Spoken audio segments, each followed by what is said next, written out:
live. Shabbat Shalom. Shabbat Shalom. How y'all doing? How y'all feeling? Feeling good? How you doing, brother? Good to have you in the house. Indeed, indeed. Indeed, man. Anybody else in the house? Let's see. Okay. Stepped out. Okay, all praises. All right, let's get into it. Y'all ready?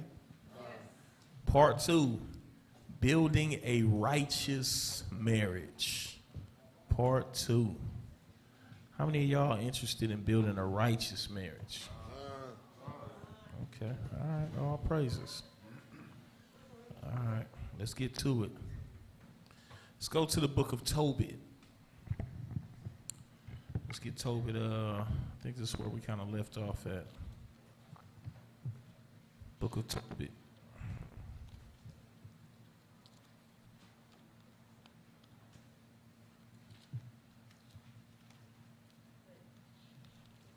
Let's get chapter 2. We're going to start at verse 1. The book of Tobit, chapter 2, verse 1. Now when I was come home again, and my wife Anna was restored unto me with my son Tobias, in the feast of Pentecost, which is the holy feast of the 7 weeks, there was a good dinner prepared me, in the which I sat down to eat. And when I saw abundance of meat, I said to my son, go and bring what poor man soever thou shalt find out of your brethren, who is mindful of the Lord. Hold on. There's a key word in that. Read that one more time, verse 2. Verse 2, and when I saw abundance of meat, I said to my son, go and bring what poor man soever thou shalt find out of our brethren, who is mindful of the Lord. So hold on. Even before that, in verse 1, read that one more time. Verse 1, now when I was come home again, and my wife Anna was restored unto me with my son Tobias, in the feast of Pentecost. Feast of what? Pentecost. Now, what's so special about that feast? Is that any just regular old feast? Okay. Is it one of the big 3, as we call it? Okay. So sometimes people ask the question, are they trying to figure out, like, okay, who can and who can't come? Why can't so-and-so come? This is the reason why. And then we used to have situations where we would say, oh, nobody can come if they're not a member, but we don't necessarily do that. These are the reasons why. Read, go ahead, continue. Which is the holy feast of the 7 weeks. There was a good dinner prepared me, in the which I sat down to eat. And when I saw abundance of meat, I said to my son, go and bring what poor man soever thou shalt find out of our brethren. So that's the first thing, out of our brethren. So were they just choosing any nation of people? Ain't get anybody, oh, they're down on their luck. Oh, no, it was first and foremost out of our brethren, meaning an Israelite, right? Read. Who is mindful of the Lord. And then that's the second part. Who is what? Mindful. What does that mean? Who is mindful of the Lord? Keeping his laws. That's like even when we do an event called Family and Friends, right? We do it yearly. And during the time where we have that event, right, do we just go and just get any and everybody? Do we open it up to everybody? Or do we try to say, hey, let's get people here who, you know, they may not be all the way in, but they're mindful. They at least, you know, they are learning. They're trying to or attempting to try to figure out what it means to keep these commandments, so on and so forth. What the responsibility of knowing you are an Israelite is and what it is that's expected of you by the Heavenly Father, right? So it wasn't just go and help anybody, get anybody that's poor, but somebody who's of your people, somebody who's mindful of the Lord, who's trying to keep the commandments. Read. Who is mindful of the Lord, and lo, I tarry for thee. He said, and I'm going to wait for you. Read. But he came again and said, Father, one of our nation is strangled and is cast out in the marketplace. Was it just anybody It was somebody of our nation. And they happened to be in a situation where they were killed. Go ahead. Then before I had tasted of any meat, I started up and took him up into a room until the going down of the sun. So he went and got the dead body, and he pulled him into his house, right? And he said, I didn't even taste any of the meat. I didn't even try to get a quick bite.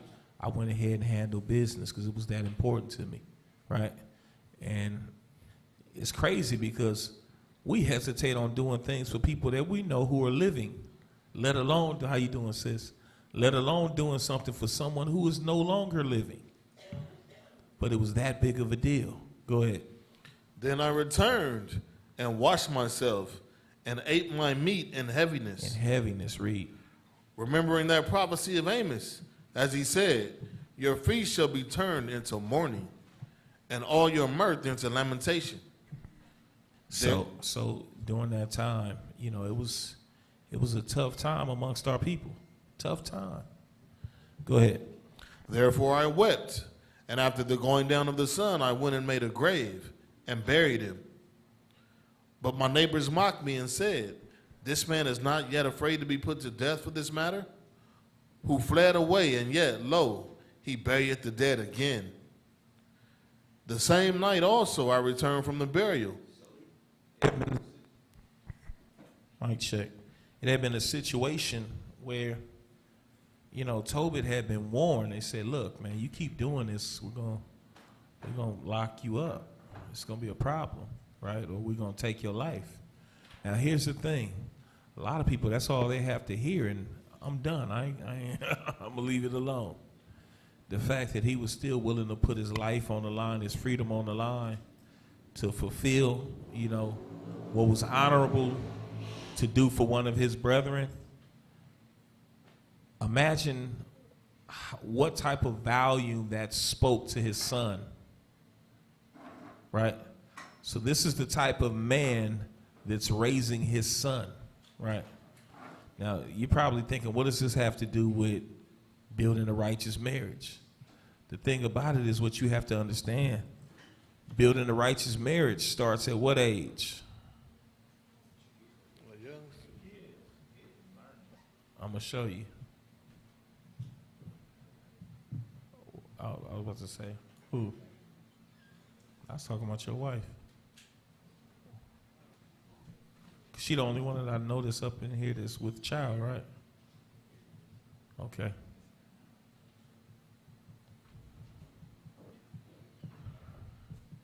It starts, you see that little girl walking down the aisle, Lily? It starts before that. But definitely during the time, what people don't understand is it starts before even that age. It has everything to do with how that child is being raised. It's going to determine what kind of wife and what kind of husband you're going to get. And if you take that in mind before you make the decision to just get with somebody, because a lot of times we choose to get with people based off of looks, right? Based off of some very superficial things. And a lot of times, then we look at what we got.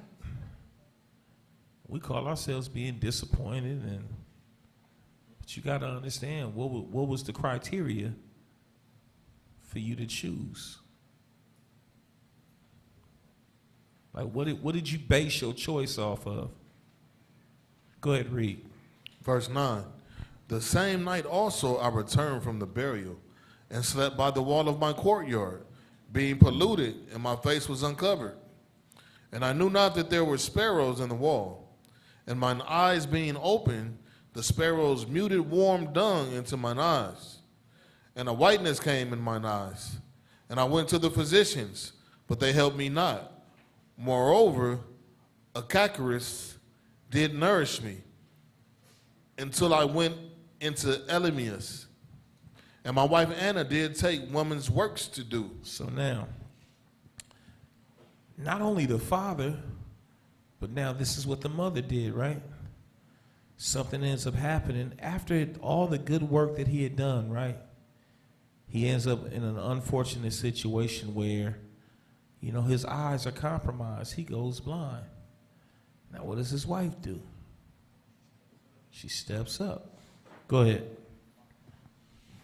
And when she had sent them home to the owners, they paid her wages and gave her also besides a kid. And when it was in mine house and began to cry, I said unto her, Salakia, a kid is a small goat, right? So they paid her wages for the work, right? And gave her also a kid in addition to that. That's another thing too, man, I want to talk about. It's crazy, man, because we live in Babylon. We live in capitalism. And if you're fortunate enough, if you have to get a job and you get a job and that job happens to pay pretty decent, all praise be to the Most High. But a lot of times we sell ourselves, sell our souls, sell our families for a job that's paying you a couple of more dollars. That's a problem. And we live in a place and amongst people that all their lives that they've been growing up since they were little, it was always being told to them, you gotta do good, get a good education so you can go and get a good job and make a lot of money. And it's never about make sure that you keep the laws. No, it's make sure that you handle your business and you get the money, get to the bag, right?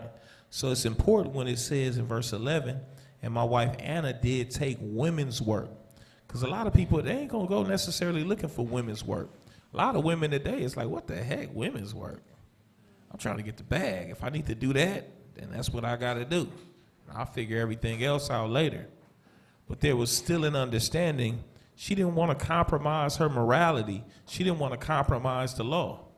So she was still going to stay within the guidelines. It doesn't matter how unfortunate, quote unquote, the situation became. She was still going to do what she had to do within the guidelines. And look how the Most High responded to her, right? Because if it was women's work, I can guarantee you she probably wasn't making the same wages as men were making for some of the jobs that they were doing. But look how the Most High blessed. A lot of us, we don't give way to the Most High, giving that extra and going above and beyond what it is that we quote unquote make. We don't expect him to. We don't think that he will. And we compromise ourselves. So you're dealing with a mother who's raising his son that didn't compromise. Now watch this. Let's read even more. Verse 13. And when it was in mine house and began to cry, I said unto her, from whence is this kid? Is it not stolen? Render it to the owners, for it is not lawful to eat anything that is stolen. Everything under the guise of the law. Everything under the guise of the law. Now let's see how she responds. Go ahead. But she replied upon me, it was given for a gift more than the wages. She didn't get to talking disrespectful like, oh, how dare you? You would even think you've been knowing me all this time and you'd think I'll steal something. What's wrong with you, Nick? She didn't do that. She did not do that. Did she? She didn't do that. So go ahead and read. But she replied upon me, it was given for a gift more than the wages. Howbeit, I did not believe her, but bade her render it to the owners. And I was abashed at her, but she replied upon me. He still didn't believe her, and yet she still kept her position poised. She never got out of pocket. Read. But she replied upon me, where are thine alms and thy righteous deeds? And look how she responded. She didn't say, man, you always accuse her. She said, look at all of the great things that you've done. You don't think that the Most High would bless you even if it's through me? You're more than worthy to be blessed according to the things that you've done, husband. Go ahead and read. Behold, thou and all thy works are known. Thou and all of thy works are known. Everybody knows and they see what you do. Of course, the Most High sees what you do, husband. This is the example in terms of his parents. These are the parents of Tobias, right? And we're reading the book of Tobit, which is what? The book of Tobias's father. Watch this. Stay in Tobit. Go to chapter 4. Let's start at verse 3, though. Yep. Tobit chapter 4, verse 3. And when he had called him, he said, My son, when I am dead, bury me, and despise not thy mother, but honor her all the days of thy life, and do that which shall please her, and grieve her not. Now this is a father talking to his adult son. He's not a little kid at this point. He's talking to his adult son, right? So he's had to do something to garner the ability for him to be able to give that type of instruction to this grown man who happens to be his son, right? But he's giving him instruction. He said, look, son, when I'm dead, I need you to bury me. Don't let me be out here. Don't put me in a position where, you know, you allow my body to just lay on the streets like what's happening to a whole lot of other Israelites. You go above and beyond and make sure to do whatever you have to do to bury my body. Give me a proper burial, right? He says, and despise not thy mother. Why?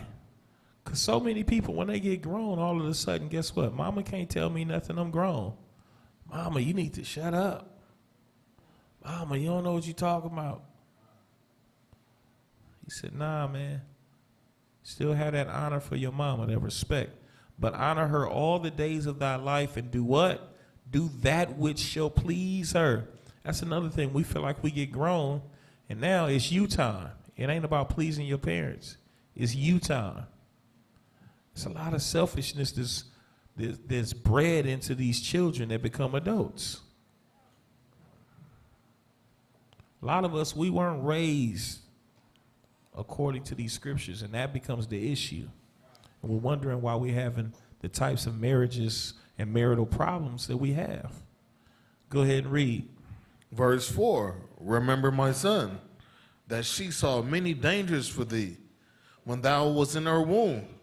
And when she is dead, bury her by me in one grave. Because a lot of times, if you're not careful, a man will start taking on the mindset, like, I'm a man, I'm above women, and even your mama.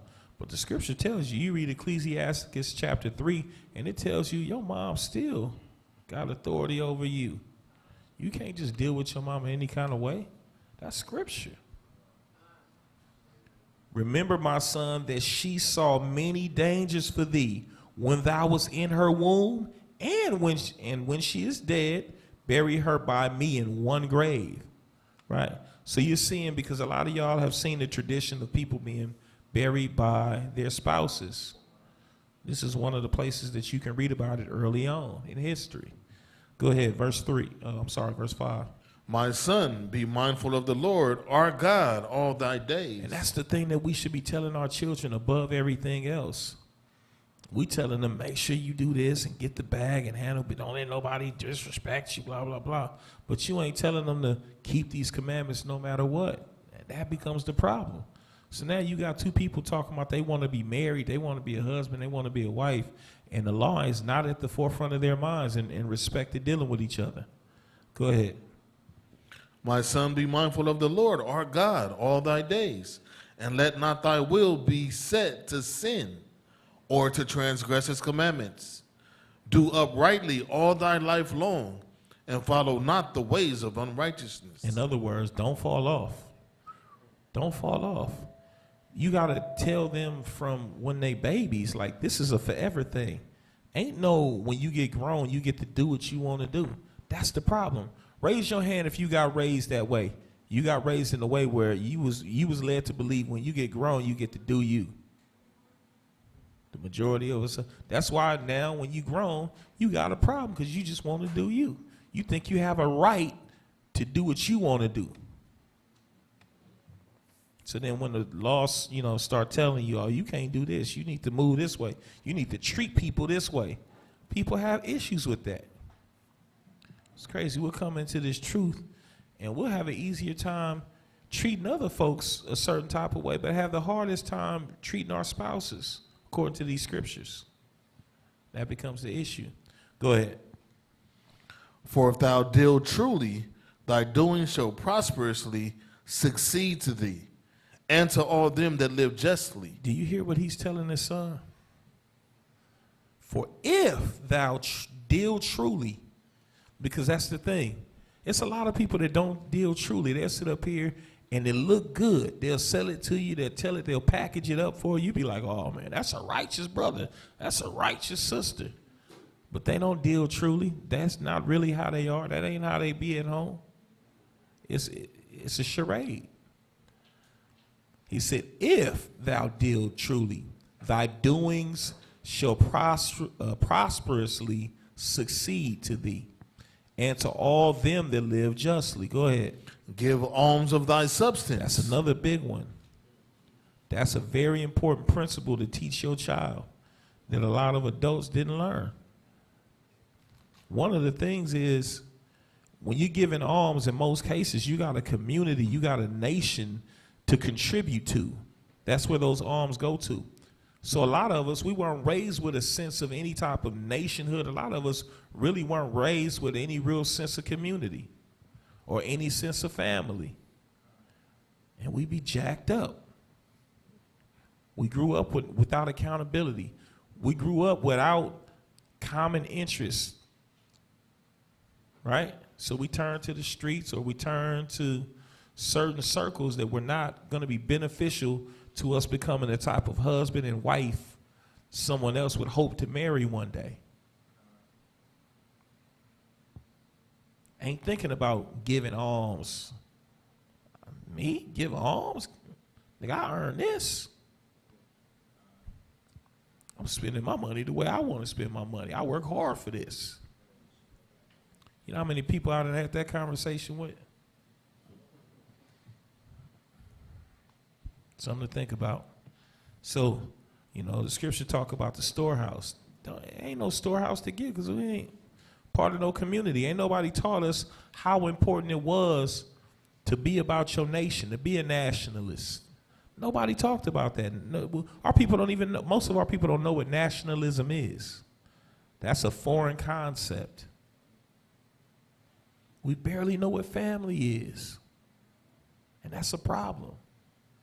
And that's one of the main things that destroy marriages, because you got two people who are not fit to be husbands and wives. They don't even know they haven't been taught how to support another person.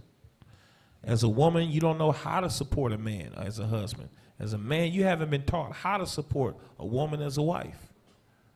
So how do you expect that to work? How many of y'all can raise your hand because you got some experience on that? And you know exactly what I'm talking about, and they make a whole lot of sense. All praises. Go ahead, read. Give alms of thy substance, and when thou givest alms, let not thine eye be envious. Go ahead. Neither turn thy face from any poor, and the face of the Most High shall not be turned away from thee. You know why he said that to his son? One, he said, don't let your eye be envious, meaning don't be thinking like, man, I could have did this with that money, because then that's going to end up causing you to be selfish. You might have gave this time, but the next time around, you're going to be thinking about what you could be doing with the money. Before you know it, you're going to stop investing into your nation, into your people, into your community. He said, so don't be like that. Look at it like it's mandatory, because it is. Then in addition to that, he goes on to say, and the face of God shall be, before that he says, neither turn thy face from any poor. Because that's another thing. It's easy to turn your face on your people.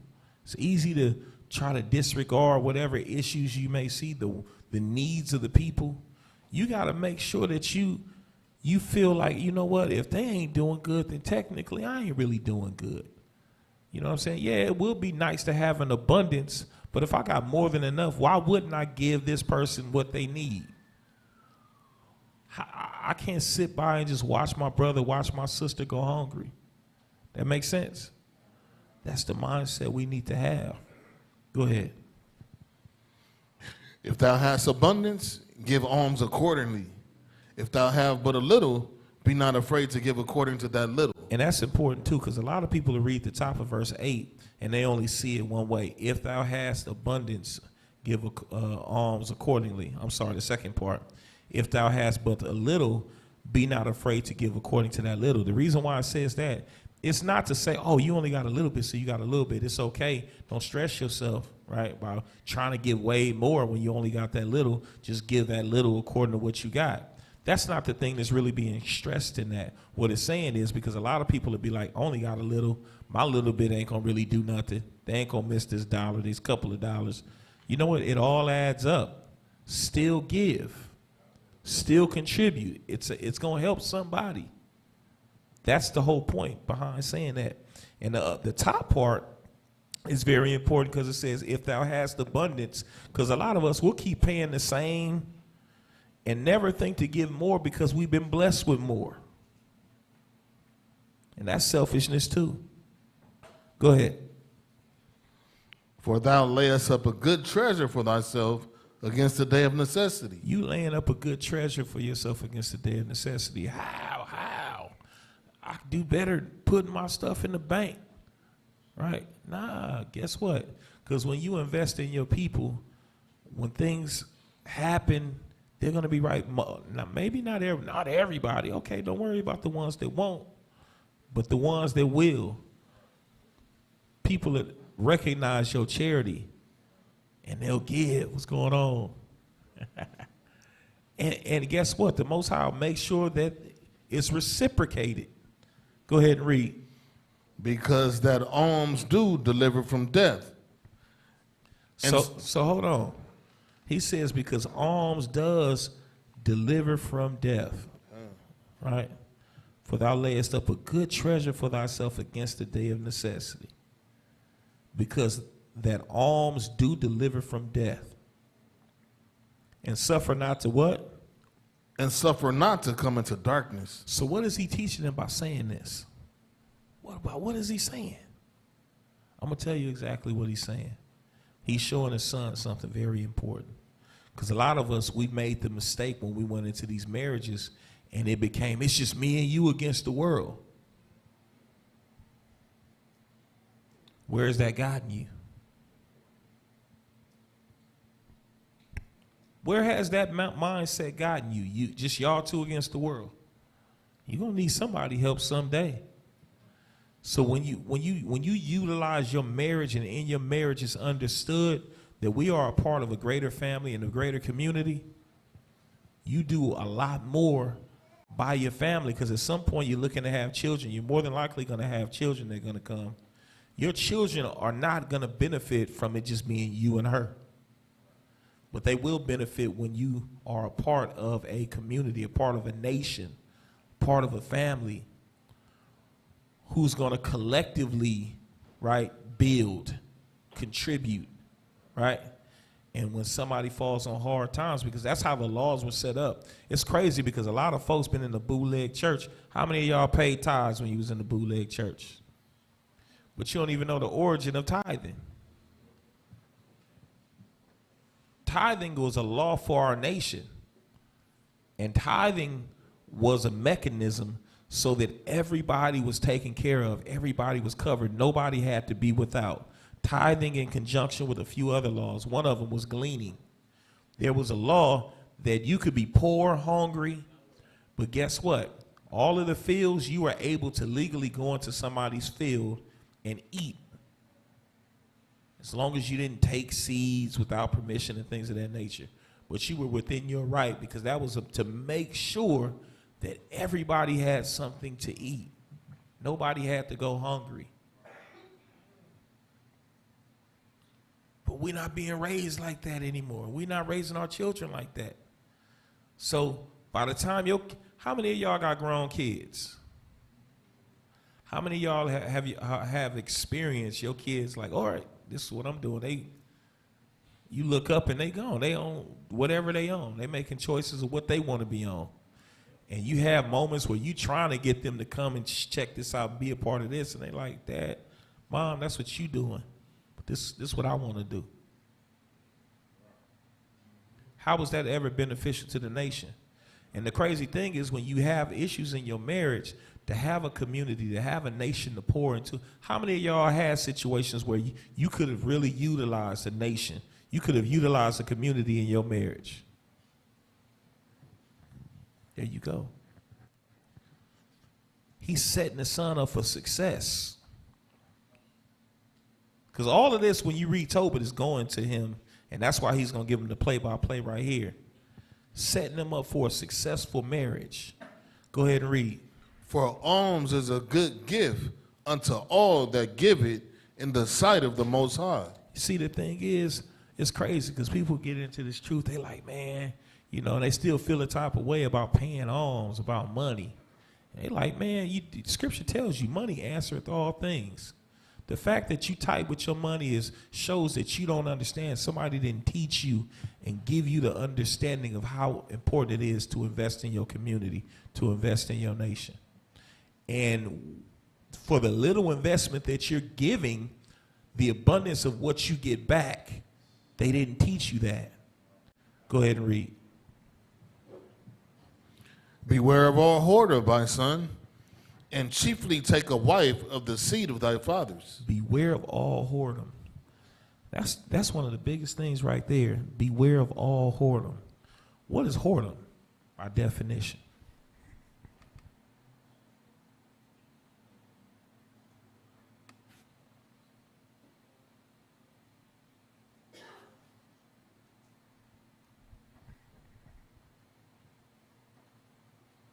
What is whoredom?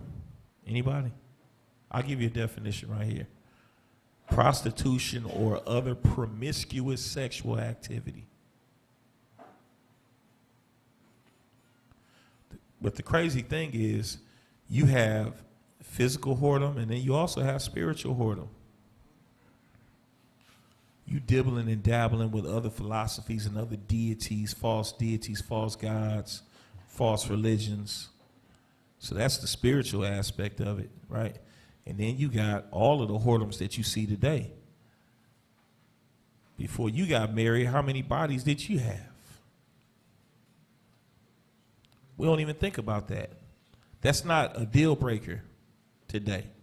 There's an expectation that you done got around, that you done got on both sides. And there was a time where that wasn't acceptable. But it's crazy because sometimes we don't realize how we're raising our kids. Before we know it, we raising our kids talking about, be careful. You got to make sure you like them. You got to check and see. What? Well, he might not be compatible with you. She might not. That's why you're supposed to know who their family are. You're supposed to be absolutely sure that this person can be vouched for, and that you can, like what's the criteria? He said, beware of all whoredom, my son, and what? And chiefly take a wife of the seed of thy fathers. Why a wife of the seed of your fathers? Number one, yeah, your own nation, somebody of your nation. But one of the things, we don't have to, once we get married, and you watch all of the different TV shows and different movies, they get married, they in love, and they were planning this big wedding out, and then after all of the smoke settles, it's like, well, we don't have the same thoughts on our religious beliefs. We got different thoughts of how we want to raise the child. Do you even want children? And all of these different nonsensical issues that they begin to experience that you could have easily avoided. Guess what? If you got with someone who had the same upbringing as you, the same values as you, the same God as you, the same people as you, now you don't have these issues. We're not spending the next 20, 30 years trying to get on the same page. Newsflash, that's not how marriage is supposed to be. Most of us, we spend 10, 20, 30 years trying to get on the same page versus being on the same page before you even marry. And once you actually marry, actually starting the process of building right there. Huh? Unequally yoked is when you definitely, like, you got to understand yolk, even like the yolk of an egg, right?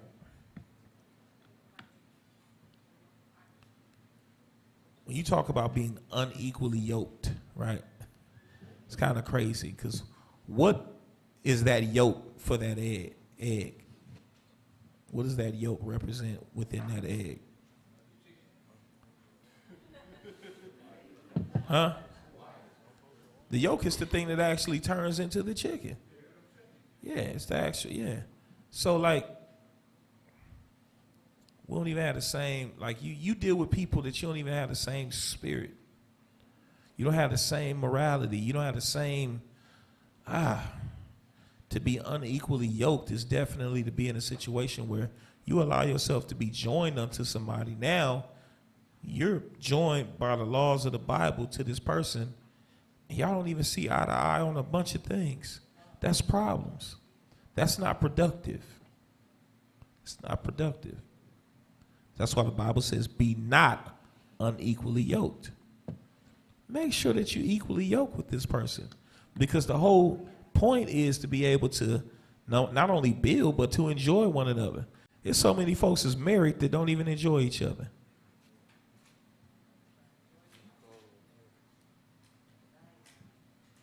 I ain't gonna out you. It's people up in here, I guarantee, they don't even enjoy each other in marriage. They tolerate each other.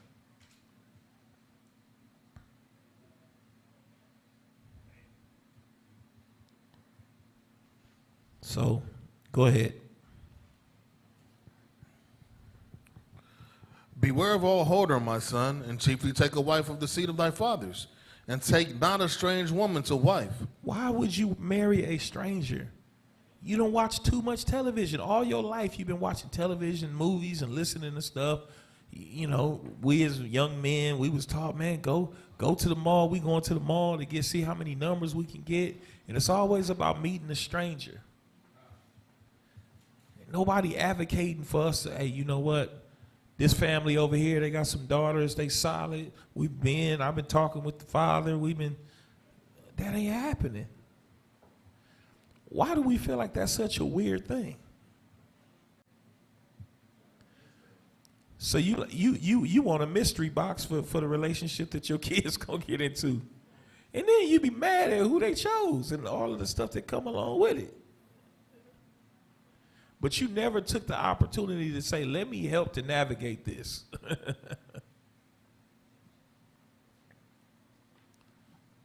What are we really doing? Watch this. Go ahead. Which is what? And take not a strange woman to wife, which is not of thy father's tribe. Because they went even as far in Israel to say, you know what? Not just marry an Israelite. If you can, marry within your tribe.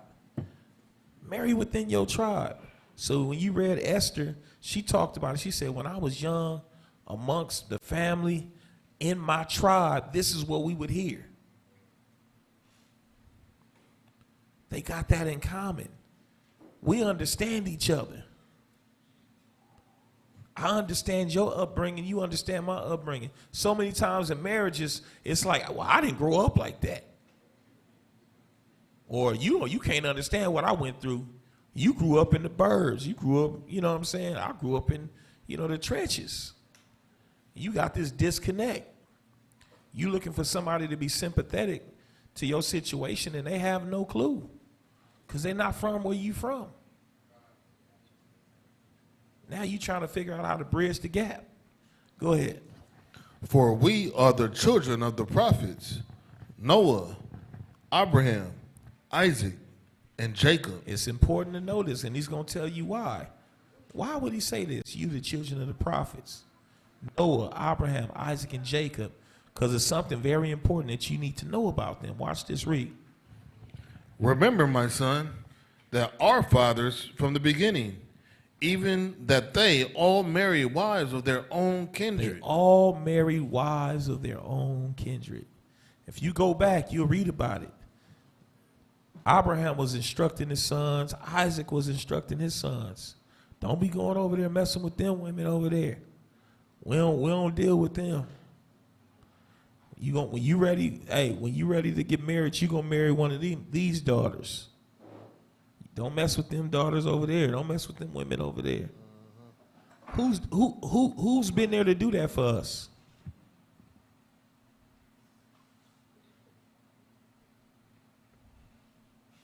And are we getting ready to make the same mistake? So we got kids right here. We got girls, and they growing up fast. What are we gonna do? We got boys right here, and they growing up fast. You know, they got funny looks on their face. They about to grow their little beards and mustaches. Before you know it, they talk, well, I'm ready to be somebody's husband. I want a wife. But will they be ready?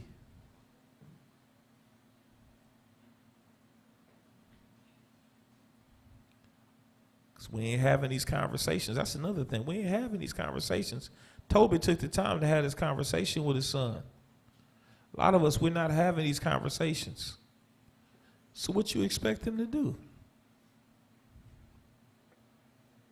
What kind of choices do you... They're going to choose the way the world has been showing them and teaching them how to choose.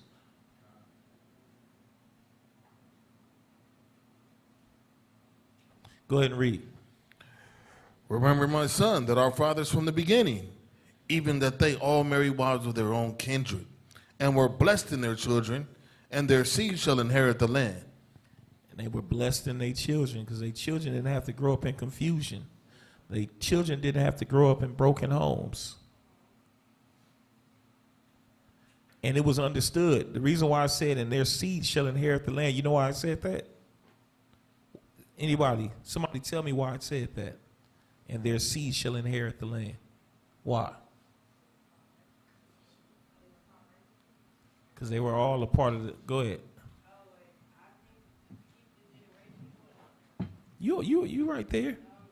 When you're part of the same tribe, guess what? That because it wasn't a situation, remember, that was one of the reasons why they said, okay, also, it makes sense to marry somebody within your tribe. You marrying somebody outside of your tribe, say you got some land over in Naphtali. You marrying somebody in Gad. You can't inherit, like, you not from this tribe. Oh, y'all own, nah, that don't work like that. This is for this tribe. So it wasn't any confusion. Like, we already know. Like, remember, tribalism can be bad and it's not always bad. It shouldn't be bad if you do it righteously. That righteous separation and division is not always a bad thing. But what is it that you're doing along with your tribe? As long as your tribe is upholding righteousness, we talked about this whole camp thing. These are tribes. They're not the 12 tribes, the original, but we've been, what's the word I'm looking for? This is what it has become, and we started seeing the transition in the New Testament, right? A lot of people, they were estranged from, their pedigrees because of going through various different captivities, right? So by the time you pop up in the New Testament, you're talking about churches. Why all of a sudden we switch from tribes to churches?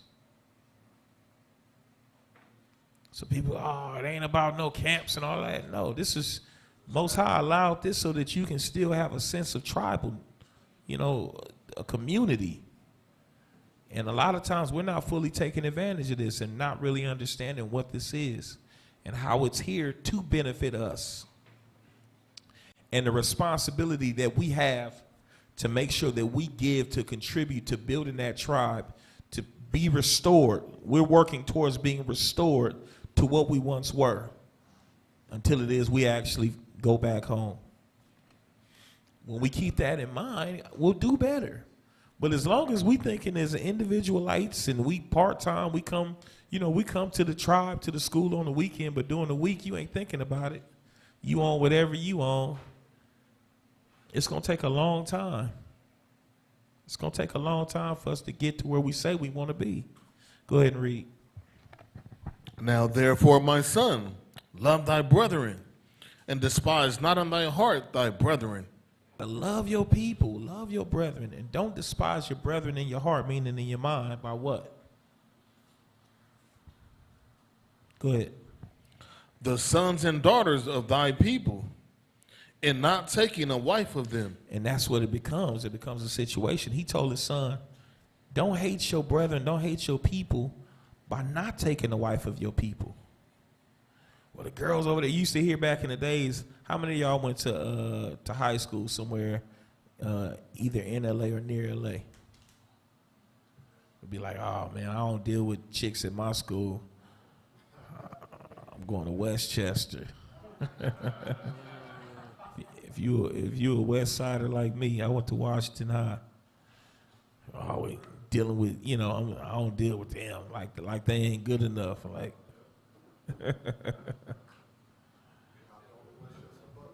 man. And that's the crazy thing. We still taking on that same mentality, and it's to our detriment. You have the ability to breed what it is that you will want to have in your family. Take the opportunity.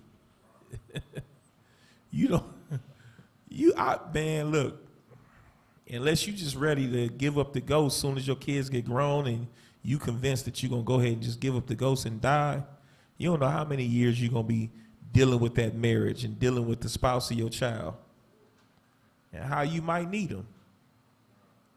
So for you not to take the opportunity to try to help and assist in making sure that they make the best choice possible is pretty foolish. But this is a product of why so many of our marriages didn't work. Just tell me if I'm full of doo-doo, I'll get off right now. I'll shut it down right now. I'll make them play the True Nation intro. I'll shut up. Is it not true? Can I get a Bitcoin? All right. Go ahead and read. For in pride is destruction and much trouble, and in lewdness is decay and great want. So in pride is destruction. Why would he say in pride? For in pride.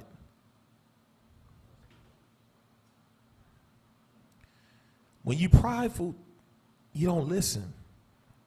You don't listen to good counsel. You figure you got a better way. You're going to do it the way you want to do it. But in pride is destruction and much trouble. And in lewdness is decay and great want. For lewdness is the mother of famine. And when you got a jacked up marriage, a lot of times you broke. Every now and then you'll have a marriage that's messed up and they got some money. But most times in Israel, your broken marriage come with some broke pockets.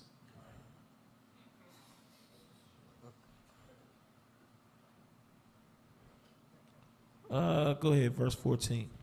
Let not the wages of any man, which hath wrought for thee, tarry with thee, but give him out of hand. For if thou serve the Most High, he will also repay thee. Now that's heavy right there. This is what he teaching the son. Let not the wages of any man which have wrought for thee, meaning he done worked for you, he done tarry with you, right? He done waited for you. But give him it out of hand. For if thou serve the Most High, he will also repay thee. Meaning what? Do right by people. Stop always worrying about whether or not people going to do right by you. So many of us, we'll be quick to do people wrong or not to do right by people, but we're going to make sure everybody do right by us. And we don't understand the Most High said, I'll take care of you. Stop worrying about that. That's the wrong mentality to have. He will also what? Repay thee, be what? Be circumspect, my son, in all things thou doest. Be circumspect, meaning what? Don't just go and do things off of impulse and react. Make sure you're circumspect in how you're moving in everything. You know how some people some of your homies like, man, he crazy, he wild, he don't play that. And he'll build a name off of that. Y'all celebrate him. You don't want a child that's like that. A lot of y'all, raise your hand if you had homies like that. But you be doggone if you have a child like that. A child that's not circumspect will have you worrying many days, many nights. In all things thou doest, and be what? And be wise in all thy conversations. And you got to be wise in all your conversations, because conversations will get you killed. So he's sitting up here, this father is teaching his son. He's preparing him to be a good husband, believe it or not. Go to chapter 5. You said, what's that? Absolutely, a good man, a good husband. Tobit chapter 5. Let's start at verse 1. The book of Tobit, chapter 5, and verse 1. Tobias then answered and said, This Father, is what he answered to his father. Go ahead. Father, I will do all things which thou hast commanded me.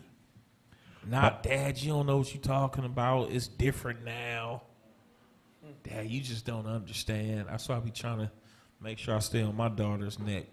Because she have moments where she like thinks she know better than me.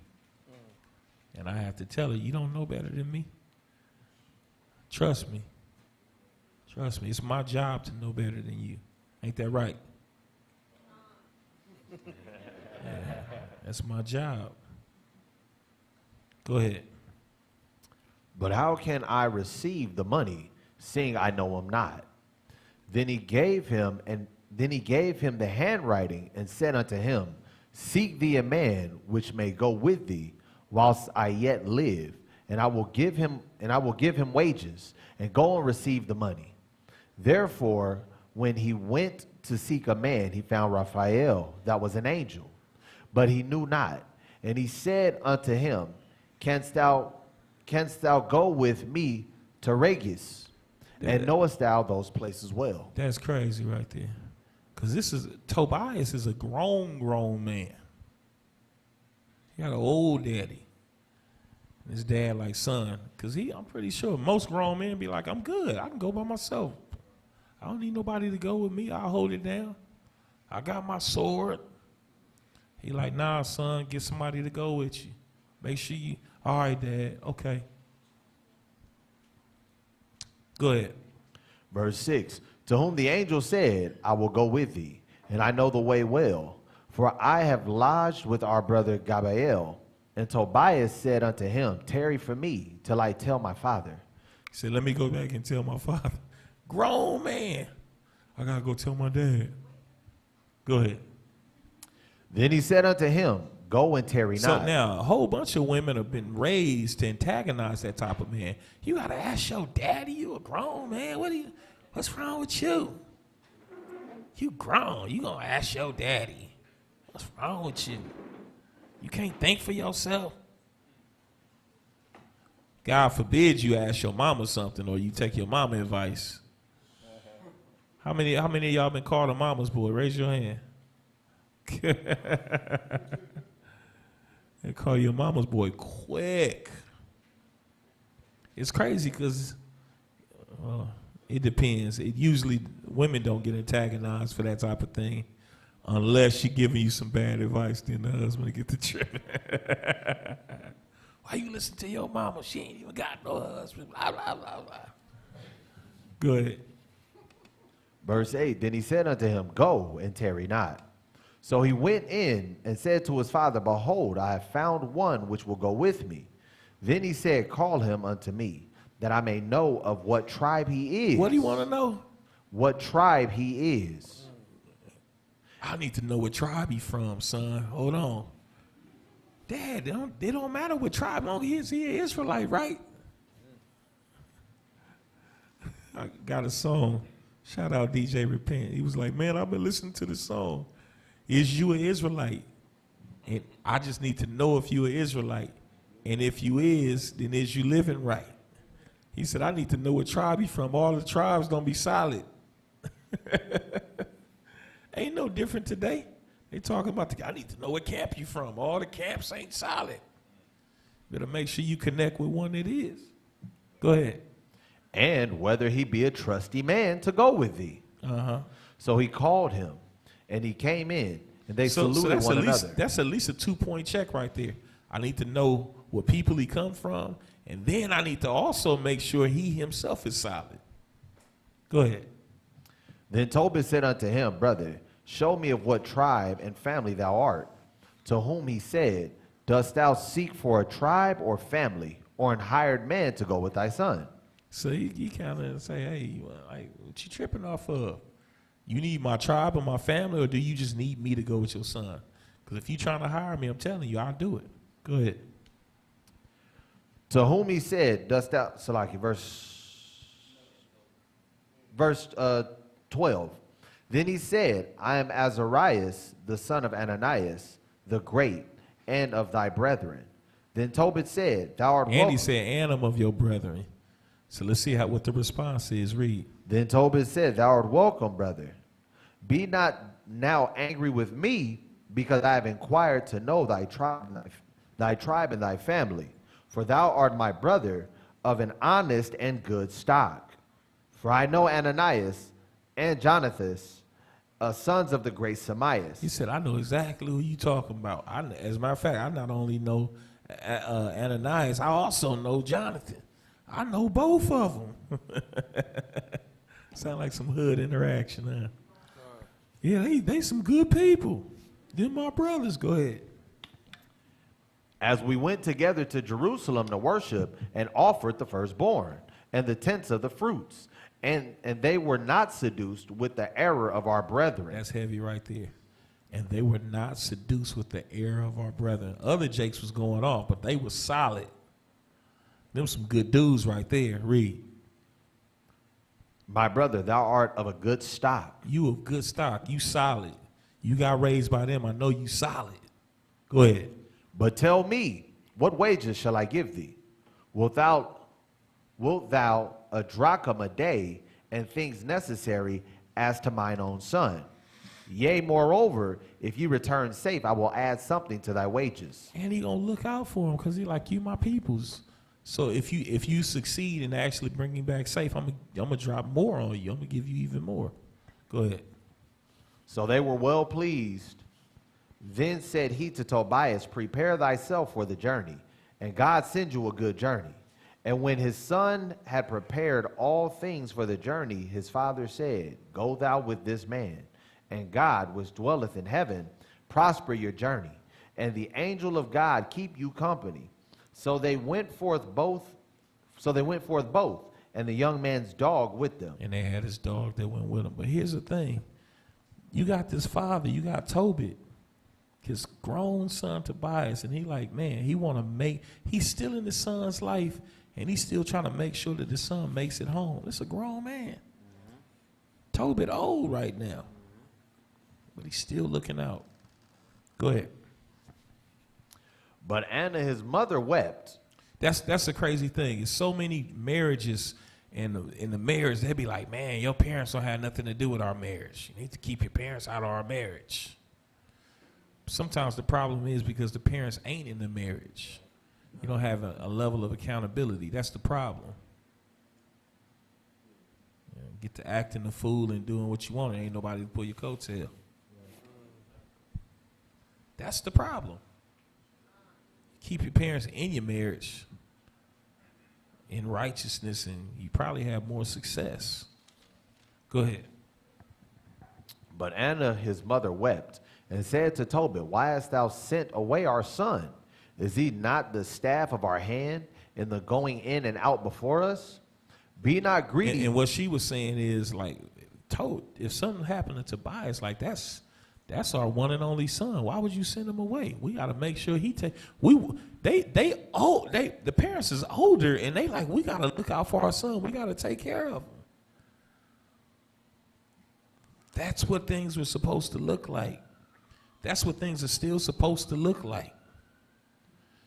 You don't stop parenting once your kid turn 18 and 20.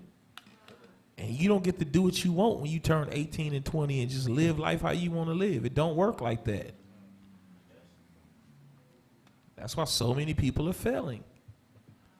And then y'all want to give Israel a bad name. Man, being an Israelite, I'm broke. Bad marriages. Look in the mirror. Don't blame that on Israel. Don't blame that on the truth. Don't blame that on the Most High. Take accountability. Go ahead. Be not greedy to add money to money, but let it be as refuse in respect of our child. So what she was saying, even though she, wasn't understanding just yet what was going on, what she was saying, it ain't no amount of money that's more important than our child. That's another thing too, man. We start being like, we start thinking like, you can't take that money to the grave with you. You're going to hold on to that money till you hit the grave. Now you can have it. For what? The goal is to build, help your children build for the next generation. That's the goal. Right. Building while you're alive. So that was her thing. Like, he's, you know, he's the most prized possession. He's the biggest investment that we have. Yeah, exactly. Read. For that which the Lord hath given us to live with doth suffice us. We got enough. It's not like we don't have what we need. Why do you want more and more? We got what we need. The most important thing is to make sure that he okay. Go ahead. Then But Tobit understood. He understood something that his wife wasn't understanding at the moment. Go ahead. Then said Tobit to her, take no care, my sister. He shall return in safety, and thine eyes shall see him. He called his own wife my sister. Why? Exactly, because it became a thing of relatability. Like, hey, we're not just husband and wife. We family. We've been family. Our families are family. You supposed to be tightening the bonds of family when you marry, because there should be a familiarity of. There you go. Say it one more time in the mic. A familiarity. Anyway, with the families.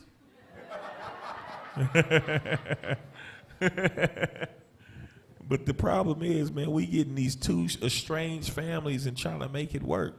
And it's not profitable to the children. You having kids, you ought to have two sets of grandparents that's doing everything that they can to build you up, to pour into you, to start you off, to lace you with some type of bank account. You ain't supposed to start off life as an adult broke. A lot of y'all didn't know that, huh? Raise your hand if you started off life as an adult broke. It wasn't supposed to be like that. And you shouldn't be thinking to do the same thing to your kids. You ain't supposed to start off broke. Yeah, because they do. That's how they're able to maintain this kingdom, because they understand that. Other nations understand that. We've been bamboozled into believing that. And that's why we playing catch up. We always playing catch up. Edomites understand that they run this system. So are we sitting up here thinking we got to do everything the honest way, according to the way they tell us to do it, to be able to hopefully get recognized? Hopefully I get a degree. Hopefully I get an award. I get a certificate of recognition. They sitting up there printing.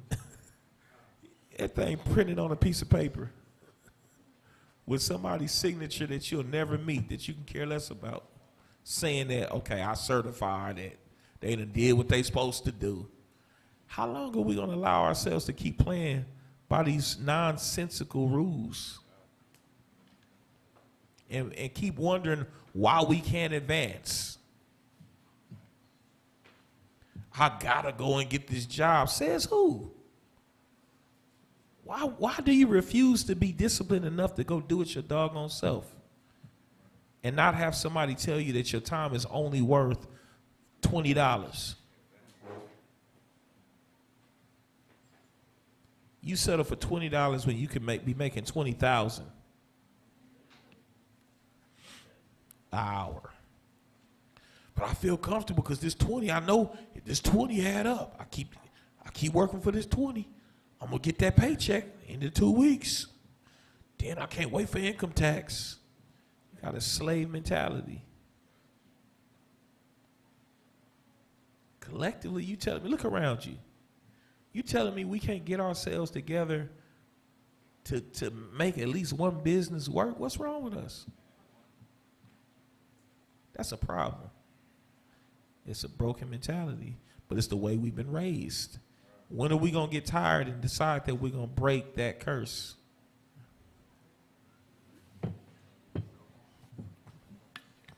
Go ahead and read. Verse 20, then said Tobit to her, take no care, my sister. He shall return in safety, and thine eyes shall see him. For the good angel will keep him company, and his journey shall be prosperous, and he shall return safe. Then she made an end of weeping. We got to do a better job at guarding our children, not just when we think they little And you got to watch them when they 2 and 3. When they grown, that's that. And make sure that they raise to still have that respect and that honor until you when they're grown. Start preparing them from day one. Go from there. Book of Ecclesiasticus, chapter 37. And we're going to start at verse 10. We're going to read 10 through 16. The book of Sirach, chapter 37 and verse 10. Consult not with one that suspecteth thee, and hide thy counsel from such as envy thee. Hold on. It's something that y'all really gotta take in, really listen. Read that one more time. It says, consult not with one that suspecteth thee, and hide thy counsel from such as envy thee. Go ahead. Neither consult with a woman touching her of whom she is jealous, neither with a coward in matters of war, nor with a merchant concerning exchange. Why? Why is it so important for us to hear? Why is the Bible saying this? We don't take this into consideration when we marry. You don't realize, you don't take the time to see who it is that you're marrying, what their interests are. Do you share the same interests?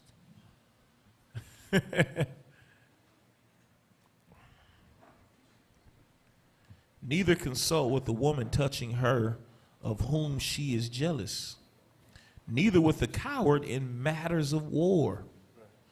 Like, why are you going to a coward to counsel with them in matters of war? What is that coward going to be able to do for you? How many of y'all want to build? Then why would you marry somebody that don't want to build? Why would you marry somebody that has no interest in building? If you want to stay still, why would you marry somebody that can't stay still, that refuses to stay still, that desires to be free and move? It's just the simple things. Go ahead and read. Nor with a merchant concerning exchange. Because that merchant, guess what? You sitting up here trying to tell this merchant, and merchant thinking the whole time, give me all that you can. Because if the whole thing about being a merchant is, let me make the move before you make it. Why am I gonna give you insight? And you got a lot of people in their marriages and they in competition. They're not playing as a team. They're in competition. How beneficial is that? Read. Nor with a buyer of selling, nor with an envious man of thankfulness, nor with an unmerciful man. You sitting up here, you want to have peace, but you to marry somebody that like drama.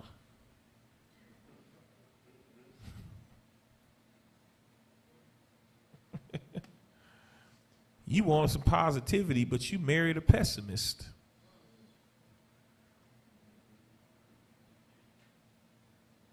You want to be loved, but you marry somebody that ain't never been taught how to love. Don't even love themselves. How they gonna love you and they don't even love themselves? Go ahead and read. Nor with an unmerciful man touching kindness, nor with the slothful for any work, nor with an hireling for a year of finishing work, nor with an idle servant of much business. Hearken not unto these in any matter of counsel. Hold on. You gotta take your time to see who this person is that you're trying to consider marrying. Are they profitable to share these things with? The first thing, you got to know what you want. What is it that you looking to do? If you don't even know yourself, why in the world would you try to marry somebody and you don't even know yourself? I'm trying to find me. I'm just trying to figure things out. Why would you marry somebody and you trying to figure things out? How many of y'all have been there and did that? Raise them high so everybody else can see. Raise them high. Keep them up high. I almost want you to stand up and jump so everybody can. Hey, so they know who the resources are, who they can go and talk to.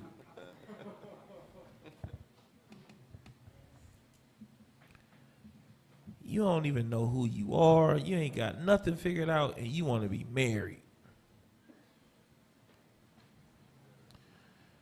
Everything has been over-sexualized, and all you knew was, when I get grown, I can have sex. And that is the product of a lot of our children. That's the product of a lot of failed marriages. That's what it is. Go ahead. Verse 12. But be continually with a godly man, whom thou knowest to keep the commandments of the Lord. Now, a lot of times this scripture right here is referenced, but we never talk about the scripture that came before it. But be continually. That's the cold part right there. A lot of us, we don't value. When it says, but be continually. Be continually. Be continually, meaning what? Can they be way over here and you way over there? And you with them continually? How does that work? How does that work? It doesn't work. How many internet marriages we having today in Israel?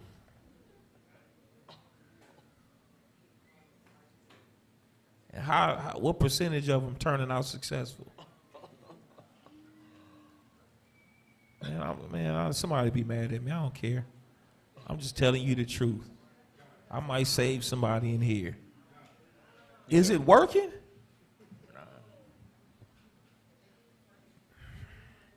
Then why we keep doing some of the same foolish things? Man, being with somebody online every day is not being with them continually. Because how many times have you posted your bad days? How many times you posted yourself when you get up before you put your makeup on? How many times have you posted yourself when you, that day where you just, nothing you put on look right on you? You just, when you got that bad haircut, you mess around and shave down your beard a little bit too much or shave your mustache off. When you post that, when you at your low and you broke, when you posting that? You posting, I'm done and I'm over here. The kids, even my nephew, he good for it. He want to wear 50 million chains. They all fake. I love you. I love you. I love you, but I'm making a point. It's going to make him stronger. Here's the thing. Here's the thing. Listen up. Everybody going to give you the best of themselves online. And at the beginning. Oh, this person, they love God. They keep the Sabbath. They got on fringes. Now, in Israel, you ain't got to have fringes no more in Israel.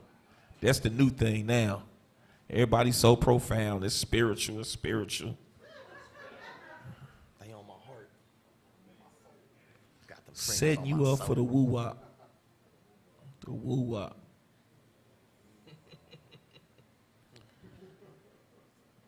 It's so many people in bad situations because they just refuse to do what the scriptures say. Read it one more time, verse 12. But be continually with a godly man. What's a godly man by definition?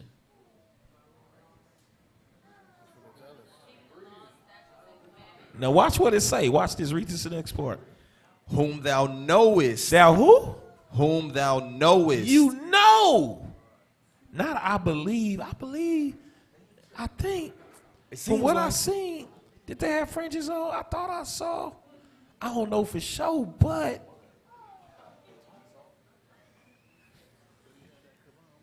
whom thou knowest to do what? Whom thou knowest to keep the commandments of the Lord. Whose what? Whose mind is according to thy mind. Whose mind is according, because that's given that you actually keeping the commandments.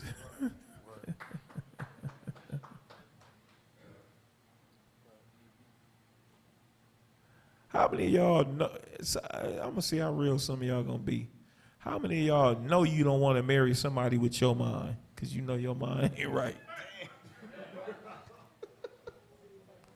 Be doggone if I marry somebody like me. You ain't getting no participation on that one, huh? Whose mind is according to thy mind, and what?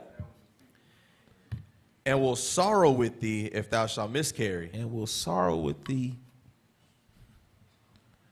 if thou shalt miscarry. That's heavy right there. Go ahead and read. And let the counsel of thine own heart stand, for there is no man more faithful unto thee than it. And you know what's so crazy, man? I'm going to keep it 100 with you. Here we are talking about marriage. Y'all seen it's been all over the news. I don't know, some of y'all might, the whole, what happened to Donald Trump. Shot in the ear. Got it on camera. Did y'all know that?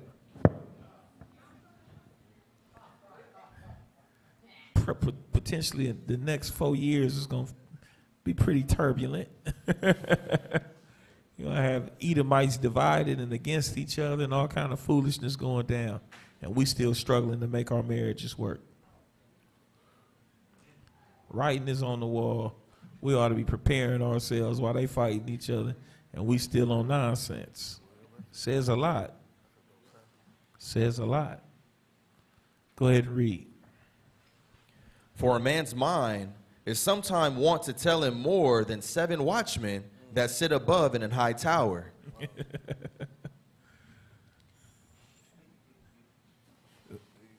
A lot of times you know better. And that's the thing that kills me. You know better before you did it. You knew better. Some of y'all had babies by people and you knew better before you did it. You knew. But you just couldn't help yourself. You knew better. You knew better. Go ahead and read. And above all this, pray to the Most High that he will direct thy way in truth. That's the problem. A lot of us, we ain't looking for the Most High. We don't want our ways to be directed. We don't want the preacher man, the righteous one that's trying to actually teach you according to the Bible. You don't want to hear it. You want to do what you want to do. It's crazy. You get in this truth and all of a sudden you stop praying. You was praying in the bootleg church. You got the truth, and now all of a sudden you stop praying. Now all of a sudden you feel like I got to make this happen. You know what they're saying, right? There's some recognition there. What's the recognition? The recognition is that the Most High is real, and you own foolishness. And in hopes that you'd be like, well, I didn't know. You just navigate the way you want to navigate through life. You ain't sincerely praying and fasting for what you really should have and for something good to come along. You just keep winging it.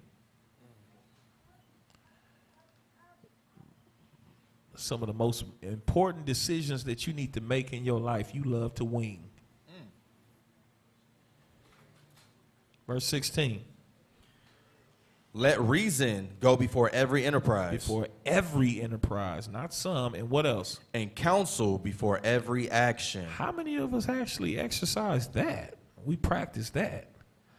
Counsel before. A lot of you be doggone if you go to counsel and they tell you what you already know that they gonna tell you. You know how many counsels I've had and done of people that they knew ahead of time, they knew, but they did it, and they didn't involve counsel until after it all is bad. Once it's all bad, now you want to come to counsel. Well, what we gonna do? How you gonna help us? You know what the famous saying is, right, Bishop? What's that? It's easier to ask for forgiveness than permission. Because you don't want to be told no. Don't want to be told no. So that's why, man, it'd be cool. I don't shame Israelites. I just look at them and I say, You know, this is the bed you made. Smile while you lay in it. I come by your bedside, talk with you. But make sure you smiling. Make sure you smile while I come to your bedside. You laying in your bed that you created for yourself. We got to do better. We got to take some accountability. Because I'm gonna tell you what's happening. While we're moving the way we want to move and suffering the consequences of that, there's a nation that's not being built. There are Israelites that are not being served. The thing is, like, what makes you believe that somebody's going to serve you well in marriage if they won't even serve the Most High? Do you want me to say that one more time? What makes you think, man and woman, somebody's going to serve you well in marriage and you won't even serve the Most High? Or they don't serve the Most High and you think that they're going to do right by you? Like, what sense do that make? If they don't have fear for the Most High, how are you going to get them to do what you want them to do?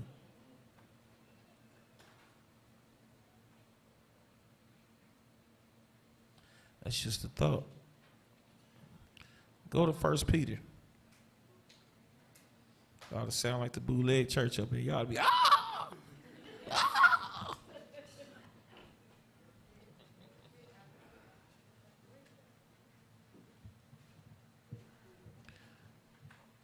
1 Peter chapter 3, I'll start off at verse 1. The book of 1 Peter chapter 3 and verse 1. Likewise, ye wives, be in subjection to your own husbands, that if any obey not this word, they also may without the word be won by the conversation of the wives. Hold on, let's analyze this. Ye wives, be in subjection to your own husband. The crazy thing is a lot of people don't realize how counterproductive it is for a wife not to be in subjection to her husband. A lot of us, we don't see that as counterproductive. That if any obey not the word, they also may without the word be won by the conversation of the wise. Meaning what? People that are not even in the truth, that don't even know what you know, should be from the outside looking in and seeing the way marriage looks in our community, marriage looks amongst us, and be like, man, y'all doing something right. Because that right there, that's respectable. Now, when they look in and they see that your relationship is just as ghetto, even more ghetto as anybody else's relationship, and that y'all a mess and ain't no order in marriages, because you can't build a nation, you can't build a community, you can't even build a family if there is no order. When you lack order in marriages, when there's a refusal for a wife, because you know being a wife is not a new concept, right? You know you ain't got to guess and figure out and remix it, right? How many of y'all know that? It's not like, oh yeah, this the new wave of being a wife now. We do things different now. Let me give you the manual. Being a wife has been done for ages upon ages. And they've shown you how you can see in the world right now the way it works. How many people that's having troubles in their marriages go and look at other parts of the world and see and go and see like, okay, like this is what a marriage is supposed to be, instead of looking at Tyler Perry.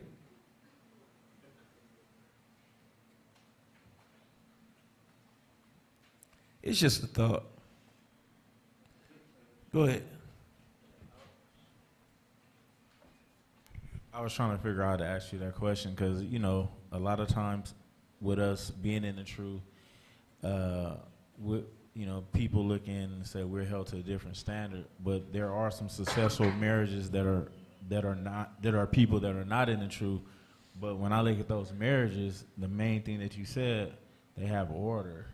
And a lot of the principles that they're going by are biblical, even though they might not have never read it, but they were taught that structure. So, you know, because a lot of times I talk to people, they were like, it's a lot of marriages just successful. You don't have to be in the truth. But I'm saying they're taking those same principles that was written in this book. And most of those men, I can say, are not poodles or men of, they have structure. In countries and places where they have successful marriages and they have a real sense of culture, you don't see the pressure of men having to be a certain way or be regarded as poodles. It's already understood amongst in that culture that the women are operating in a certain fashion, that it's understood what a wife looks like, right? You don't see, in those cultures, you don't see women remixing and looking how they want to look and dressing how they want to dress and talking about I'm doing this for me and all that kind of stuff. You don't see that. You see women covered up, and the reason why you see women covered up because it makes it a situation where you don't have to worry because you're not looking at my wife. She is not even allowing you to see her assets. And that's worked. If it's worked for ages, then why are we thinking that we got a better way? And then we be wondering, well, what? Because we refuse to just do what the book say. Well, I don't always have to be covered because just when I'm praying and prophesying, right? Like, the mentality is jacked up. Man, when it's already understood as a wife, yeah, I'm going to be this for the family. I'm going to serve my husband. I'm going to do this, this, and that. And it's not a question, because it's always a question here in this tainted society. Was he doing what he's supposed to be doing? That has corrupted us. And it's the same thing that we're allowing to corrupt our children with. Create the man that you wanted in them. Pay it forward. You so focused on your life, you grown as can be, still trying to get your life together. Your time is doggone near over. Pay it forward to the next generation. You ain't got no time to spend getting the kids right. Quit being selfish. You're making all these selfish decisions. You need time. How in the world you grown and you always looking to have some fun? Where else do they do that in the world, Dad? Huh? Where in the world do they do that? Now, what's so crazy, I'm going to tell you what. You ain't far removed from the third world. Because some of y'all come from poverty. Some of y'all come from the deep south. And the deep south resembled other parts of the world. It definitely ain't what you experience in here in L.A. and on social media. Was it even a thought for your parents? Like, man, I gotta have some fun this weekend. I'm trying to turn up. Was that a thing? Somebody said it recently. They said people got it jacked up. Your 20s is not to go and be free. Your 20s is to work hard. Go ahead. The neighborhood I grew up in Alabama, when white folks were still hanging us, the neighbors would whoop your butt too. And you always had to say yes, ma'am, and no, sir. You know, you couldn't disrespect adults, period. Absolutely, and we done lost that. We done lost that. The respect ain't there anymore. Go ahead, read. Verse 2. While they behold your chaste conversations coupled with fear. Chaste conversation coupled with fear. While they behold your chaste conversation. In other words, it's talking to the women. Your conversation is supposed to be chaste, meaning what? I'm gonna give you, that's the definition you got. Chaste.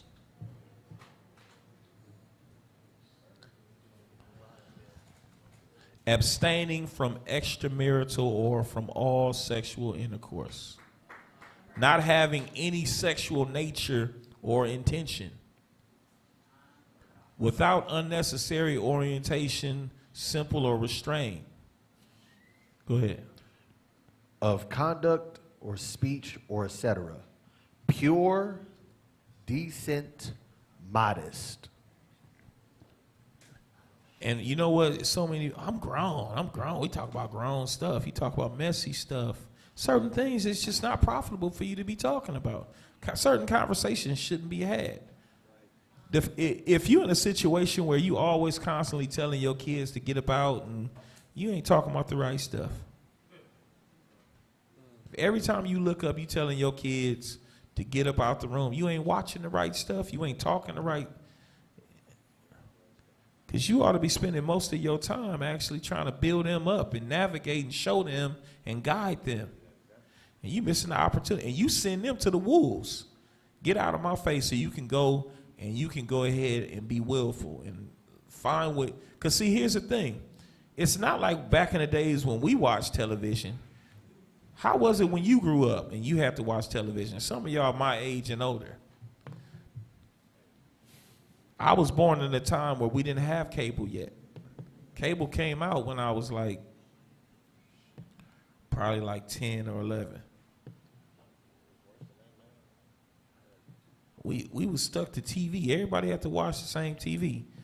Now they got devices. They can watch whatever they want on demand, what they want, how many times they want. They can pause it and rewind it. We couldn't pause no TV. Like they're able to, whatever their heart desires, they're able to consume. And you give them the freedom to get them out your face. So you can keep on talking the nonsense or entertaining the nonsense that you entertaining.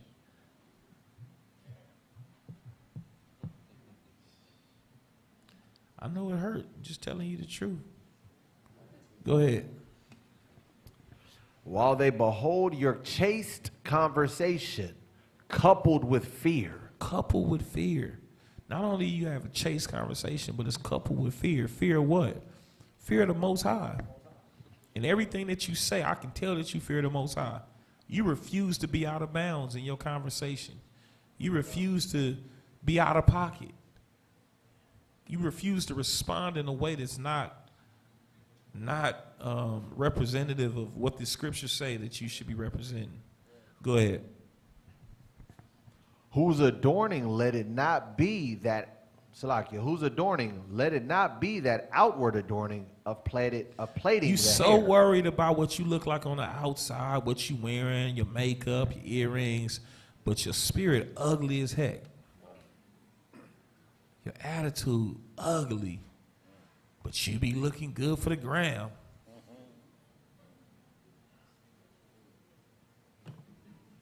Go ahead. And the wearing of gold and the putting on of apparel. Same thing with brothers, man. You doing this, you making yourself look good, but you are not coachable. Can't nobody tell you nothing. You get all defensive and you gonna do what you gonna do regardless. That's a problem. Go ahead. But let it be the hidden man of the heart, in that which is not corruptible, even the ornament of a meek and quiet spirit, which is in the sight of God of great price. Which is in the sight of God of great price. Hidden man of the heart, meaning of the mind, in that which is not corruptible. Even the ornament of a meek and quiet spirit. How many of y'all show that you humble, show that you patient? Ain't always trying to be the one to say something. Always got to throw in your 2 cents. Verse 5. For after this manner, in the old time, the holy women also, who trusted in God, adorned themselves, being in subjection to their own husbands. You see that? For after this manner, after which manner? 3 or 4?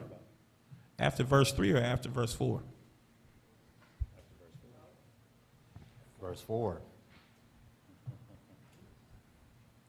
So it wasn't about what she was wearing on the outside. It was about what she was carrying on the inside, what her mind was like, how she carried herself, what her spirit was like. That's the way our foremothers were, the ones that were righteous, virtuous. Verse 6. And it said, being in subjection unto their own husbands. Your foremothers weren't weak because they were subjective to their husbands. They weren't weak. They were their strength in subjection and submission. Go ahead, verse 6. Verse 6, even as Sarah obeyed Abraham, calling him Lord, whose daughters ye are, as long as ye do well and are not afraid with any amazement. You see that? Even as Sarah obeyed Abraham, calling him Lord. It shouldn't be an issue for a woman in this day and age to obey her husband. It should not be an issue. And I'm going to be real. And husbands, you need to obey this Bible. Don't be one of them sometimes brothers weaponize the Bible. And it ain't for the women to sit up there and be, see, I told you, because just do your part. Do your part for the next 10 and then complain. Don't complain for 10 years and then I'll give you an award. Because Most High put him to death. He did it for Abigail.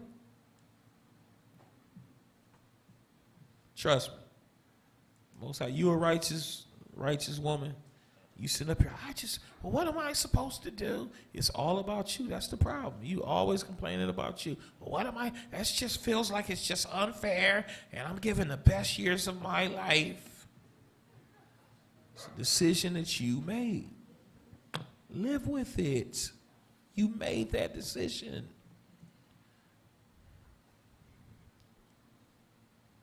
The Most High is definitely, if he's so much of a devil and a demon, and the Most High will get rid of him.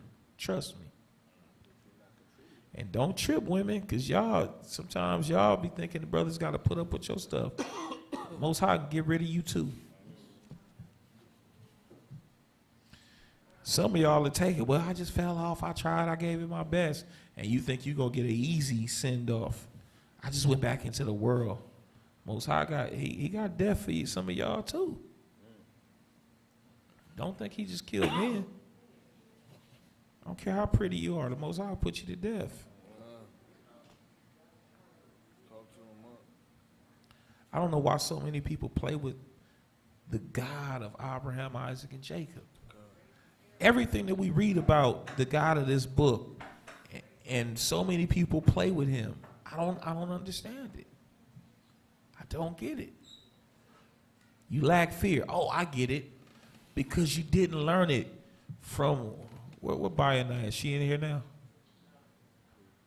Where the youngest baby at? Raise up the youngest baby. Where the youngest baby? Who? The youngest one in here. Where he at? Where he at? Raise up Zion.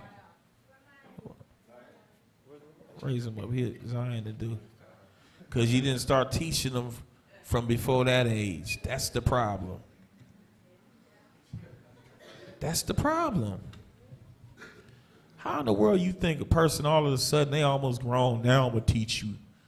Now I'm going to teach you to be responsible. I'm going to teach you to love God. You kidding me? Kidding me? Do you do a dog like that? Wait till the dog 5 years old and want to talk about teaching him, training him? When do you start training the puppy?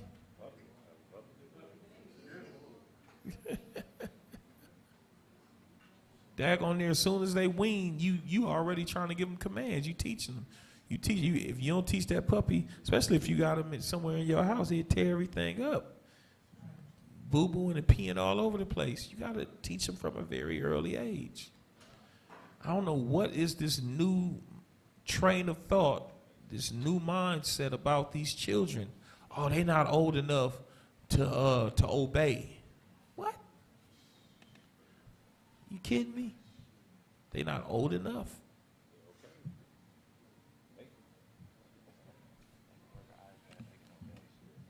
Kids learn to manipulate long before they learn how to talk.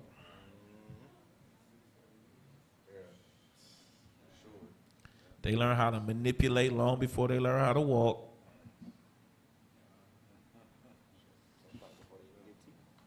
Yeah, a lot of them learn how to manipulate before they get teeth.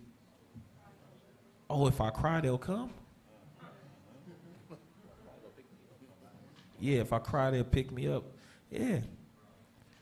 And adults are supposed to be so intelligent. You got it, like, you're responsible for teaching this child, and you ain't even got enough common sense that this child needs to have boundaries and needs to learn do's and don'ts.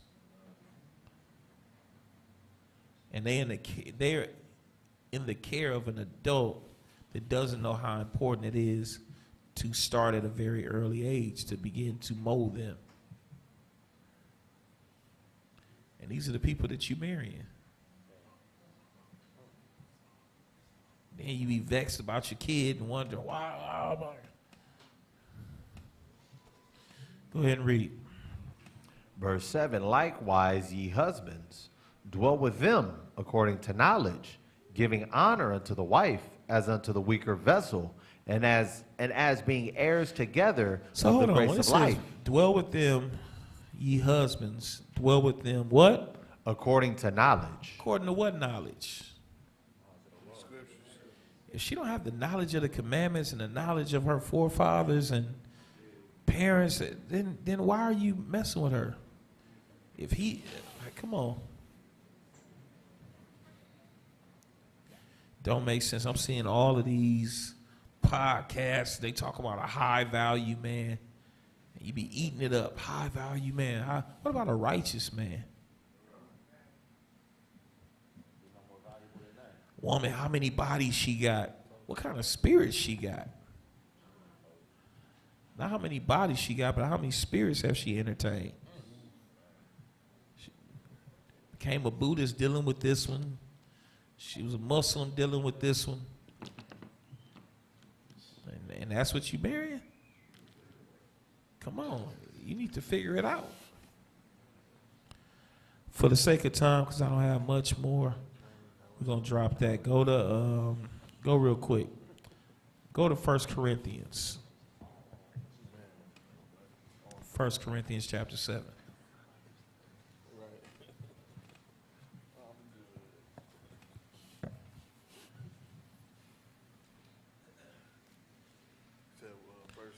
Yep, 1 Corinthians chapter 7, I want verse 25. This 1 right. Corinthians 7 and 25. Yep, this is Paul. Paul speaking. Paul's spiritual advice. Let's see. Read.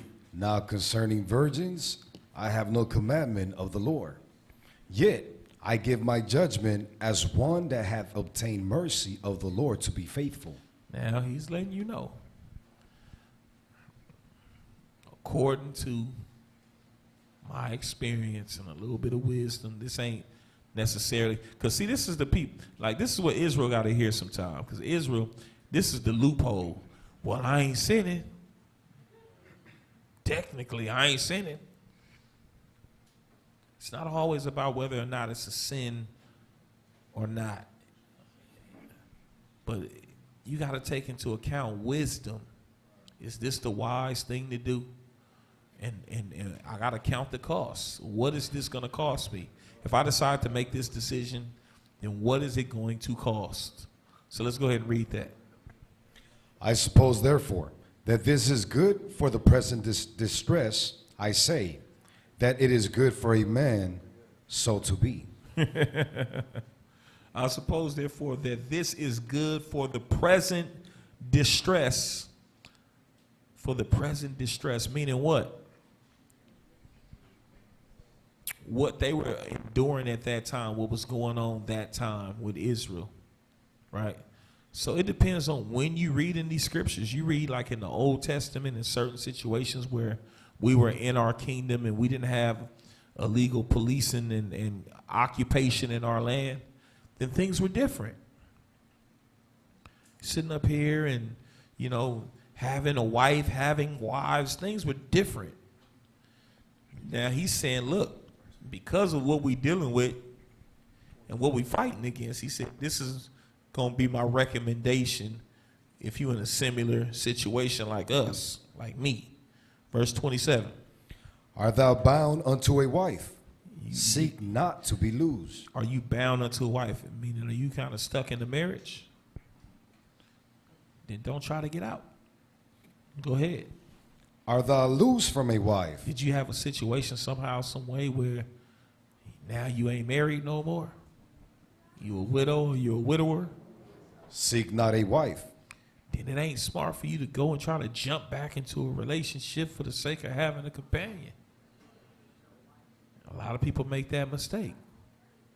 So, in other words, he's saying, don't just jump into it and, oh, I had a wife, I need another wife. And you ain't even figured out, like, why some of, the things that were happening in your marriage that weren't solid. You haven't even figured that out. If you haven't figured that out, why would you jump into another marriage? Watch this, read. But, and if thou marry, thou hast not sinned. But it ain't that it's a sin. It ain't no sin if you marry. It's not a sin. Go ahead. And if a virgin marry, she have not sinned. She a young chick, and she a marriageable age, and she married. She ain't sinned. All right, but you chose to be married. Don't forget, that's what you chose. Read. Nevertheless, such shall have trouble in the flesh. That's the part we don't like. That's the part people don't like. Read that one more time. Nevertheless, go ahead. Such shall have trouble in the flesh. But I spare you. If you doing these things right here, you're gonna have trouble in the flesh. In other words, if you marry under whatever, any of those circumstances or any circumstance at all, because it says in 28, but and if thou marry, thou hast not sinned. So we think because, I ain't sinned, I got married, and the scriptures say marriage is an honorable thing. The bed undefiled. So, but here's the thing. Know that you're going to have trouble in the flesh. That comes along with it. That's what you want. If that's what you want and you okay with that, then cool. Go ahead and get married. Have a wedding, don't have a wedding. However you want to do it. Go ahead and read. But this I say, brethren, that the time is short. It remaineth that both they that have wives be as though they have none. Why is he saying that? Because we got this whole romanticized idea of what our marriage is supposed to be. And that is a big part of the reason why there's such a power struggle in a lot of households and a lot of marriages. Because we should be, you ain't nothing but barely 20 and you feel like you should be traveling the world and you should have this beautiful house and are you serious, man? You feel like every opportunity, I work hard, I deserve to treat myself. You treat yourself every paycheck.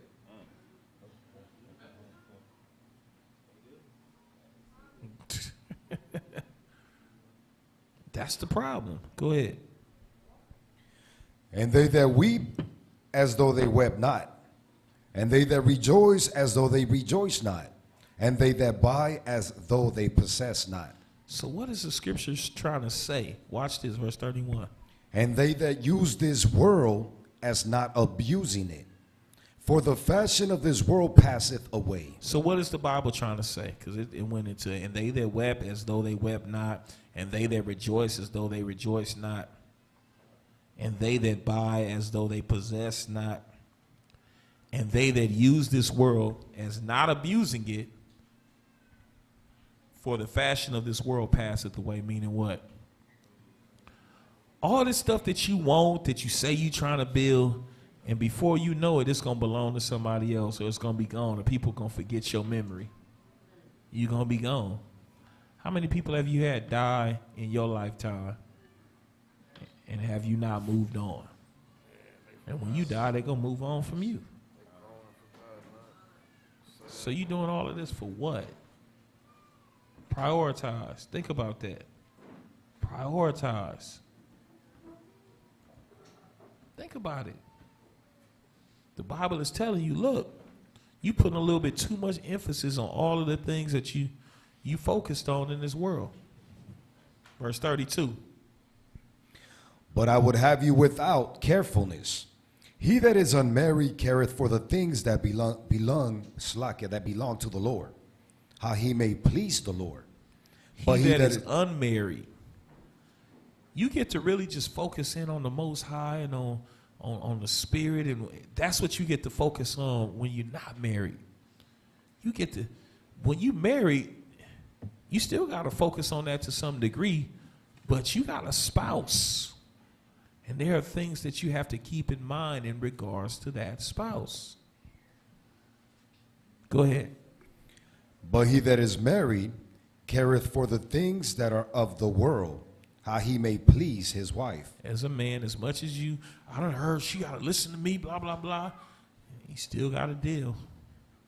You can say all you want. You need to listen to me. But you still got a deal. You still got a deal. Still got a deal. Read. There is difference also between a wife and a virgin. The unmarried woman careth for the things of the Lord, that she may be holy both in body and in spirit.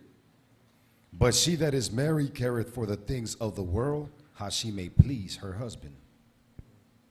As a wife, that comes along with the territory.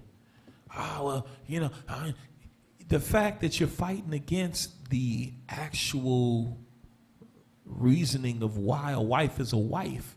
You are supposed to be a wife to do what? How she may please her husband. That is the description. That's a part of the job. Why would you take the job and then have a problem with the duties?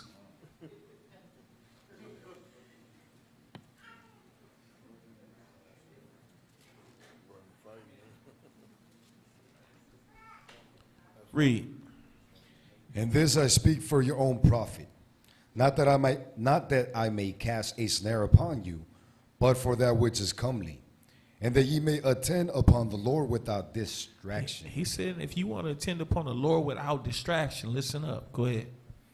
But if any man think that he behaveth himself uncomely toward his virgin, if she pass the flower of her age, If she's of age, not no doggone, she young, she didn't have her son. No. If she's a grown woman and she is in a place where she's displaying the fruits of the Spirit, all right, and she's ready to be a wife and she understands what that looks like. He said, okay, marry, if that's what you want to do. But you got to remember everything that comes along with that. People want to get married and don't want to deal with the things that come along with it. And it's delusional. The fact that we learned that we Israelites not long ago and that we are fighting to get back home, and the majority of the problems that we have and that we bickering about is marriage, that should let you know how jacked up we are as a people right now. The fact that something that's been done successfully for ages that we just can't seem to get right, it ain't that you can't figure it out, it's just that you refuse to do it the way of the Bible. You refuse to do it God's way. That's what it is. I'm just trying my best to figure it out, and I just don't know. I'm giving my everything. No, you're not. You're lying. You're full of boo-boo. I just don't get it. I just know. I can tell it to you. I can tell you what it is. This is what you chose. Deal with it. This is what you chose. You wanted it so bad, you got it. Go ahead and read. and need so require, let him do what he will, he sinneth not, let them marry. Nevertheless, he that standeth steadfast in his heart, having no necessity, but hath power over his own will. Somebody that ain't gonna sit up here and fall, pray to what's between a woman's legs and all of that stuff. And he said if he like that and he ain't tripping off of that, then bro, you do a better job. If you trying to make this kingdom, you do a better job being on your own. Because it's difficult as a man trying to do this truth and also having a wife, a marriage, or wives. It's difficult. So this is why Paul was giving that perspective. He's giving advice. He's just looking out for us, saying, man, if you really want to make it, and you got the ability, but here's the thing. Let's read that part again. Nevertheless, he that standeth steadfast in his heart, meaning his mind, having no necessity, meaning you ain't got them urges, but have power over his own will. Some people don't show that they have power over their own will. They do dumb stuff all the time. Well, I just couldn't help myself. If you're not that person, then don't set yourself up for failure. Because you start burning and then you make a dumb decision and marry the next thing smoking. So if you know that you're going to require a wife, start going through the process and doing what's necessary to try to get a wife that's going to be a good wife and that's going to be meat adequate for you. Same thing with women. If you know you burning, you want a husband, then start doing the things to try to get a husband that's going to be righteous, that love the Most High, that's going to lead you and keep you anchored to this truth and to the, yeah. But be honest with yourself. Don't be talking about, you having urges and your mind on nonsense and you want to do something. I ain't did it in this long and all of that. Then talk about I'm gonna be a eunuch. Knock it off. You're setting yourself up for failure. But if you ain't tripping and you really got that type of self-control, and he said you'll do better in terms of trying to make it to the kingdom, not being married. Read. And hath so decreed in his heart that he will keep his virgin, doeth well. 38. So then, he that giveth her in marriage doeth well, but he that giveth her not in marriage doeth better. So in other words, if you got a daughter and you see that she really not tripping off of that, the longer you can just, keep her mind right, keep her focused on the commandments and stuff, all praise be to the Most High. Keep her locked in. But it's crazy because I ain't going to get a chance to get to all of it. But then the scriptures, because Paul break down a lot of stuff, man. Paul is really underrated. And the people that try to, I ain't going to go into all of that. But Paul also talked about the fact, he's like, look, man, the younger one, that ain't Paul. Who's that? That's Timothy. And we was going to go there, but we ain't going to have time. Is that Titus? No, that's Titus. I'm sorry. Slakia, that's Titus. Talk about the young women should marry, and it's a reason for that. But maybe I'll get the chance to talk about that another time. Verse 39. The wife is bound by the law as long as her husband liveth. That's the thing. You young and you just can't wait to get into a marriage and a relationship. Once you make that covenant, that's for life. Yep. So you better make sure you're making a good decision. I didn't know. That ain't an excuse.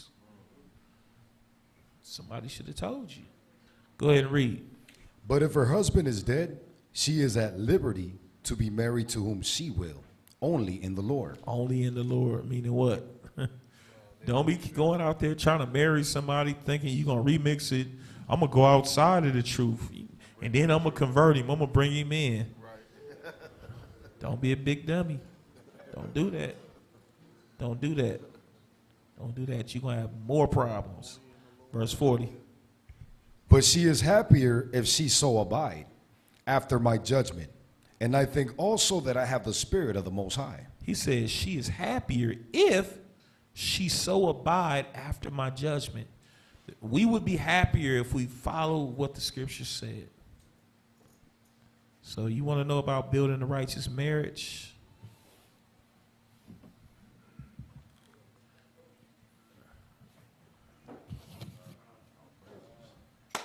Pick it up.